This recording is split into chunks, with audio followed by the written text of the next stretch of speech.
पंडित मोतीराम शास्त्री ने अंदर जाकर अपने विशाल उदर पर हाथ फेरते हुए ये पद पंचम स्वर में गाया।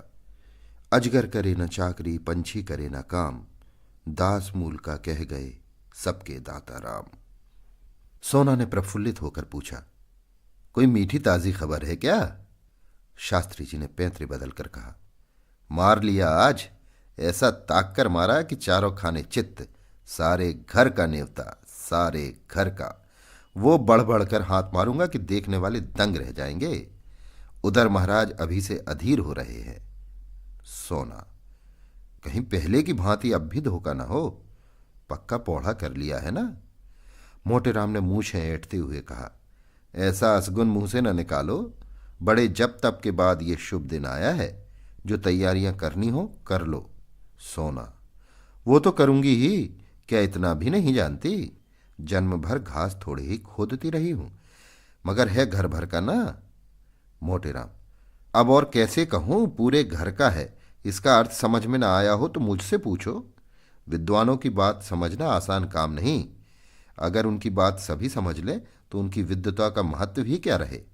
बताओ क्या समझी? मैं इस समय बहुत ही सरल भाषा में बोल रहा हूं, मगर तुम नहीं समझ सकी। बताओ विद्वता किसे कहते हैं? महत्व ही का अर्थ बताओ। घर भर का निमंत्रण देना क्या दिल लगी है? हाँ, ऐसे अवसर पर विद्वान लोग राजनीति से काम लेते हैं और उसका वही आशय निकालते हैं जो अपने अनुकूल हो। मुरादपुर की रानी साहब 7 ब्राह्मणों को इच्छापूर्ण भोजन कराना चाहती हैं। कौन कौन महाशय मेरे साथ जाएंगे ये निर्णय करना मेरा काम है। अलगूराम शास्त्री, बेनीराम शास्त्री, छेदीलाल शास्त्री, भवानी राम शास्त्री, फेंकूराम शास्त्री, मोटेराम शास्त्री आदि जब इतने आदमी अपने घर ही में हैं, तब बाहर कौन ब्राह्मणों को खोजने जाए? सोना, और 7वां कौन है? मोटेराम, बुद्धि को दौड़ाओ। सोना, एक पत्तल घर लेते आना। मोटेराम, फिर वही बात कही जिसमें बदनामी हो। छी छी, पत्तल घर लाऊं? उस पत्तल में वो स्वाद कहाँ जो जजमान के घर बैठकर भोजन करने में। सुनो, 7वें महाशय हैं पंडित सोनाराम शास्त्री। सोना, चलो दिल लगी करते हो। भला मैं कैसे जाऊंगी? मोटेराम, ऐसे ही कठिन अवसरों पर तो विद्या की आवश्यकता पड़ती है। विद्वान आदमी अवसर को अपना सेवक बना लेता है, मूर्ख अपने भाग्य को रोता है। सोना देवी और सोनाराम शास्त्री में क्या अंतर है जानती हो? केवल परिधान का। परिधान का अर्थ समझती हो? परिधान पहनावा को कहते हैं। इसी साड़ी को मेरी तरह बांध लो, मेरी मिर्जई पहन लो, ऊपर से चादर ओढ़ लो, पगड़ी मैं बांध दूंगा, फिर कौन पहचान सकता है? सोना ने हंसकर कहा, मुझे तो लाज लगेगी। मोटेराम, तुम्हें करना ही क्या है? बात तो हम करेंगे। सोना ने मन ही मन आने वाले पदार्थों का आनंद लेकर कहा, बड़ा मजा होगा। मोटेराम, बस अब विलंब ना करो, तैयारी करो, चलो। सोना, कितनी फंकी बना लूं? मोटेराम, ये मैं नहीं जानता, बस यही आदर्श सामने रखो कि अधिक से अधिक लाभ हो। सहसा सोना देवी को एक बात याद आ गई। बोली, अच्छा इन बिच्छुओं का क्या करूंगी? मोटेराम ने त्योरियां चढ़ाकर कहा, इन्हें उठाकर रख देना। और क्या करोगी? सोना, जी हां, क्यों नहीं, उतार कर रख क्यों ना दूंगी। मोटेराम, तो क्या तुम्हारे बिछुए पहनने ही से मैं जी रहा हूं? जीता हूं पौष्टिक पदार्थों के सेवन से, तुम्हारे बिछुओं के पुण्य से नहीं जीता। सोना, नहीं भाई, मैं बिछुए ना उतारूंगी। मोटेराम ने सोचकर कहा, अच्छा पहने चलो, कोई हानि नहीं। गोवर्धनधारी ये बाधा भी हर लेंगे। बस पांव में बहुत से कपड़े लपेट लेना। मैं कह दूंगा इन पंडित जी को पील पांव हो गया है। क्यों, कैसी सूझी? पंडितायन ने पतिदेव को प्रशंसा सूचक नेत्रों से देखकर कहा, जन्म भर पढ़ा नहीं है। संध्या समय पंडितानी ने पांचों को बुलाया और उपदेश देने लगे। पुत्रों, कोई काम करने के पहले खूब सोच समझ लेना चाहिए कि कैसे क्या होगा। मान लो रानी साहिबा ने तुम लोगों का पता ठिकाना पूछना आरंभ किया तो तुम लोग क्या उत्तर दोगे? ये तो महान मूर्खता होगी कि तुम सब मेरा नाम लो। सोचो कितने कलंक और लज्जा की बात होगी कि मुझ जैसा विद्वान केवल भोजन के लिए इतना बड़ा कुचक्र रचे। इसलिए तुम सब थोड़ी देर के लिए भूल जाओ कि मेरे पुत्र हो। कोई मेरा नाम न बतलाए। संसार में नामों की कमी नहीं, कोई अच्छा सा नाम चुनकर बता देना। पिता का नाम बदल लेने से कोई गाली नहीं लगती, ये कोई अपराध नहीं। अलगू, आप ही ना बता दीजिए। मोटेराम, अच्छी बात है, बहुत अच्छी बात है। हाँ, इतने महत्व का काम मुझे स्वयं करना चाहिए। अच्छा सुनो, अलगू के पिता का नाम है पंडित केशव पांडे, खूब याद कर लो। बेनीराम के पिता का नाम पंडित मगरू ओझा, खूब याद रखना। छेदीराम के पिता हैं पंडित दमड़ी तिवारी, भूलना नहीं। भवानी, तुम गंगू पांडे बतलाना, खूब याद कर लो। अब रहे फेंकूराम, तुम बतलाना सेतुराम पाठक। हो गए सब? हो गया सबका नामकरण। अच्छा, अब मैं परीक्षा लूंगा, होशियार रहना। बोलो अलगू, तुम्हारे पिता का नाम क्या है? अलगू, पंडित केशव पांडे। बेनीराम, तुम बताओ? दमड़ी तिवारी।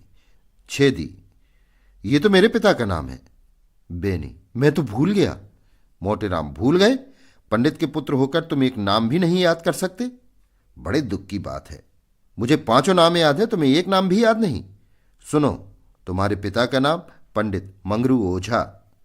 पंडित लड़कों की परीक्षा ले ही रहे थे कि उनके परम मित्र पंडित चिंतामणि ने द्वार पर आवाज दी। पंडित मोटेराम ऐसे घबराए कि सिर पैर की सुध ही ना रही। लड़कों को भगाना ही चाहते थे कि पंडित चिंतामणि अंदर चले आए। दोनों सज्जनों में बचपन में गाढ़ी मैत्री थी। दोनों बहुधा साथ साथ भोजन करने जाया करते थे, और यदि पंडित मोटेराम अव्वल रहते तो पंडित चिंतामणि के द्वितीय पद में कोई बाधक न हो सकता था।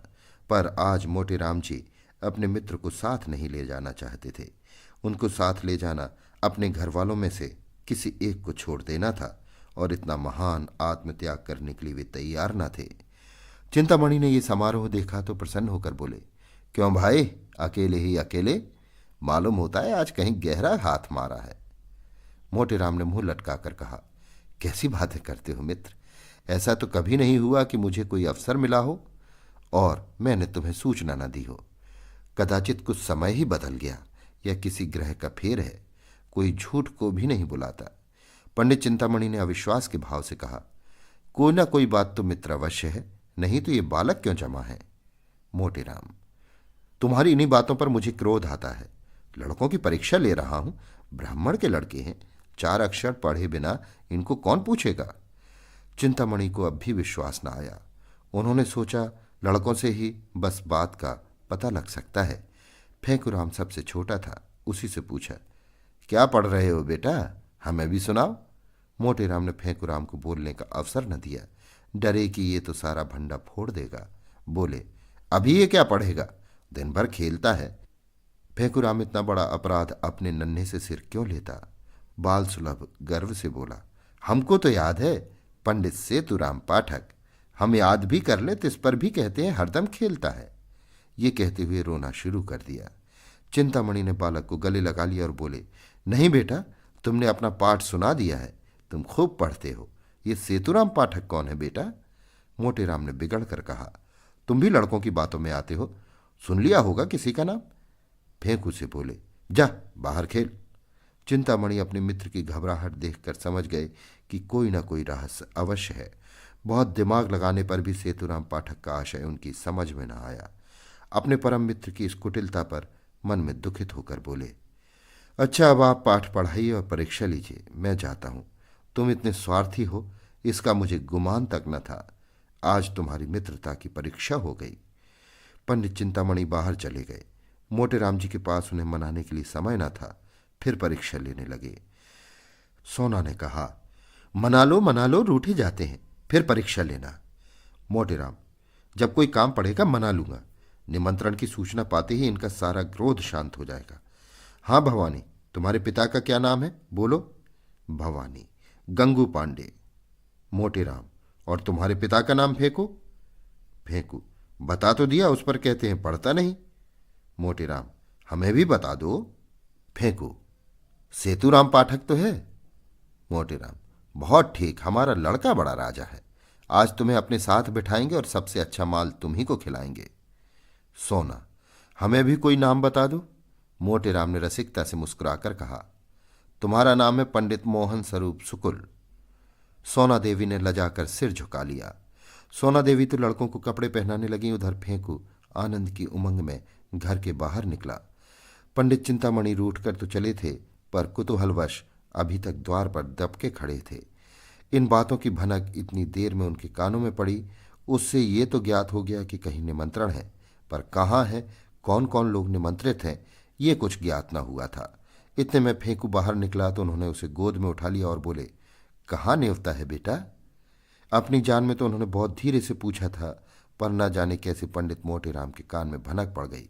तुरंत बाहर निकल आए। देखा तो चिंतामणि फेंकू को गोदी में लिए कुछ पूछ रहे हैं। लपक कर लड़के का हाथ पकड़ लिया और चाहा कि उसे अपने मित्र की गोद से छीन लें, मगर चिंतामणि को अभी अपने प्रश्न का उत्तर न मिला था। अतः वे लड़के का हाथ छुड़ाकर उसे लिए हुए अपने घर की ओर भागे।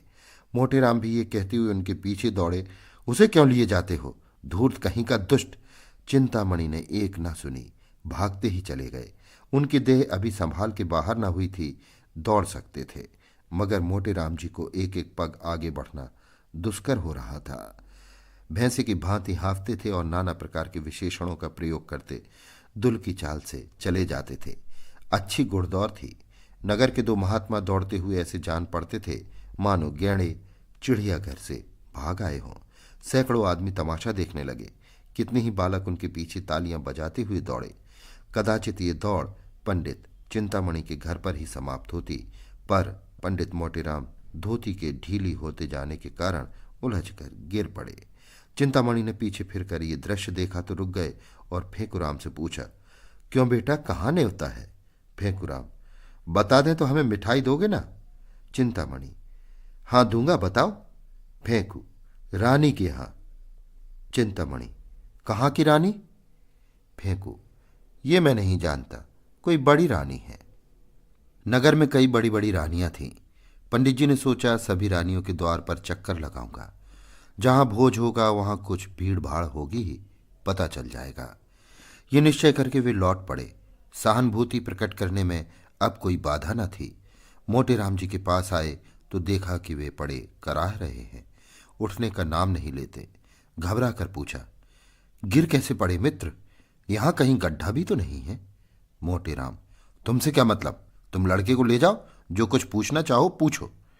चिंतामणि, मैं ये कपट व्यवहार नहीं करता। दिल लगी की थी, तुम बुरा मान गए। ले उठ तो बैठ, राम का नाम लेके। मैं सच कहता हूं, मैंने कुछ नहीं पूछा। मोटेराम, चल झूठा। चिंतामणि, जनेऊ हाथ में लेकर कहता हूं। मोटेराम, तुम्हारी शपथ का विश्वास नहीं। चिंतामणि, तुम मुझे इतना धूर्त समझते हो? मोटेराम, इससे कहीं अधिक।